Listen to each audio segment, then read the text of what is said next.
বাবাই দাস ইনি কমেন্ট করছেন, আপনার হরোস্কোপের দিকে আমি যাচ্ছি। বাবাই দাস আপনার কমেন্ট আমি পিন করলাম। 18/9/1990 হাবড়া 12:30 PM এ জন্ম, 12:30 PM হাবড়াতে জন্ম।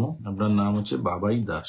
তো আমি আগেও বিভিন্ন সেশনে বলেছি যে অ্যাস্ট্রোলজির উপর আমি প্রচুর রিসার্চ করি। আমার রিসার্চের টিম আছে। আমরা হরোস্কোপ গুলোকে স্ক্রিনে ফেলা হয়, 20টা হরোস্কোপ, 25টা হরোস্কোপ, একই কম্বিনেশনের হরোস্কোপকে স্ক্রিনে ফেলা হয়। দেখা যাচ্ছে একই ঘটনা মানুষের মধ্যে রিপিট করছে। আমি হরোস্কোপে এখনো যাইনি, তবু এই বাবাই দাসের যে ডেট অফ বার্থ দেখতে পাচ্ছি, এইখানে দেখুন 18/9/1990 এই ডেট অফ বার্থে আপনি পরিলক্ষিত করুন কতগুলো 9 সংখ্যা আছে, কতগুলো 9 সংখ্যা রিপিট হচ্ছে। দেখুন 18 একটা 9, 18কে যদি সিঙ্গেল ডিজিটে কনভার্ট করেন একটা 9 হয়, 18কে 9, সেপ্টেম্বরের একটা 9, 1990 দুটো 9। আমি বলেছি যে যদি কোনো মানুষের, তিনি মেল হোক কি ফিমেল হোক, ডেট অফ বার্থের মধ্যে 9 সংখ্যাটা যদি দুবারের বেশি রিপিট হয়, তাহলে তাদের বিবাহ নিয়ে সমস্যা চলে। আমি দেখেছি 9 তাদের বিয়ে হতে চায় না, কোনো সম্পর্ক থাকলে খুব খারাপ ভাবে এন্ডিং হয়। 9 বিয়ে নিয়ে একটা ঘোটালা তৈরি হয়ে যায়, বিয়ে ঠিক হয়ে ভেঙে যায়, 9 বিবাহ হতে দেরি হয়, 9 বিয়ে হয়ে গেল, বিবাহ পরবর্তী জীবনে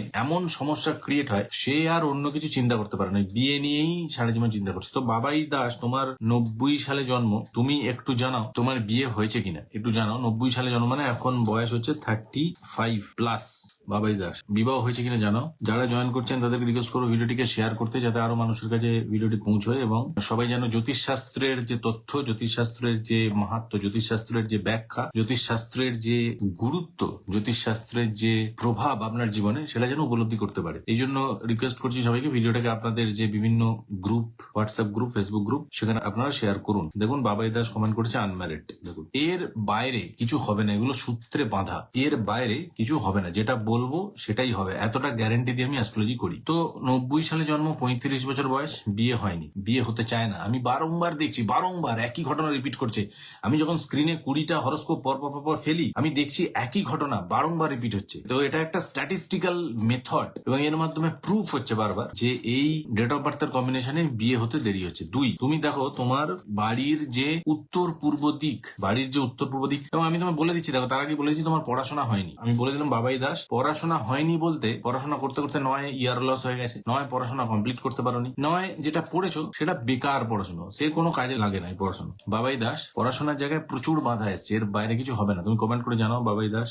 দেখো তুমি লিখছো ইয়ার লস, এবং তুমি দেখো তোমার বাড়ির উত্তর পূর্ব দিকে দেখো 9 টয়লেট, 9 রান্নাঘর, 9 সিঁড়ি, কিছু একটা আছে। দেখো বাড়ির উত্তর পূর্ব দিকে দেখো, বাড়ির সেন্টারে দাঁড়িয়ে উত্তরের দিকে তাকাবে, উত্তর থেকে পূর্বের যে কর্নারটা উত্তর পূর্ব, সেখানে 9 টয়লেট আছে, 9 রান্নাঘর আছে, 9 সিঁড়ি আছে, এর বাইরে কিছু হবে না ভাই। বাবাই দাস দেখুন টয়লেট আছে লিখছে, আমি কমেন্টটা পিন করছি। দেখুন যেটা বলবো সেটাই হবে, ওর বাইরে কিছু হবে না। উত্তর পূর্ব দিকে টয়লেট বলেছি, টয়লেট। আর যদি আপনার ভাগ্যে না থাকে, আপনি বসের বাড়িতে বাজার করে দিয়ে আসুন, বসকে তেল মারুন, আপনি অফিসে রাত 9টা অব্দি কাজ করুন, রাত 10টা অব্দি কাজ করুন, কিচ্ছু হবে না, কিচ্ছু হবে না। না হবে প্রমোশন, না হবে রোজগার, কিছু পরিশ্রমটাই ছাড়াবে। সুতরাং সমস্ত কিছু কন্ট্রোল করছে কিন্তু আপনার হরোস্কোপ এবং ভাগ্য। এটা যিনি মানছেন বা যিনি রিয়েলাইজ করছেন তিনি তো বুঝতে পারছেন, সমস্ত অ্যাস্ট্রোলজাররা জানেন, কারণ আমরা প্রতিনিয়ত এটা নিয়ে খাটাখাটি পড়াশোনা করছি। তো ভাগ্য হচ্ছে ইম্পর্টেন্ট, হরোস্কোপ হচ্ছে ইম্পর্টেন্ট। আপনার ভাগ্যে কতটা রয়েছে ততটুকুই পাবেন, এবং সেটি পাওয়ার জন্য যেটা আপনাকে করাবে ভাগ্য, সেটা আপনি করবেন কর্ম। অ্যাস্ট্রোলজারের কাজ কি? অ্যাস্ট্রোলজারের কাজ ধরুন এই যে বাবাই দাস, এর পড়াশোনাটা কিন্তু হতো এবং এর ডিসিশন গুলো লাইফে ঠিকঠাক নিত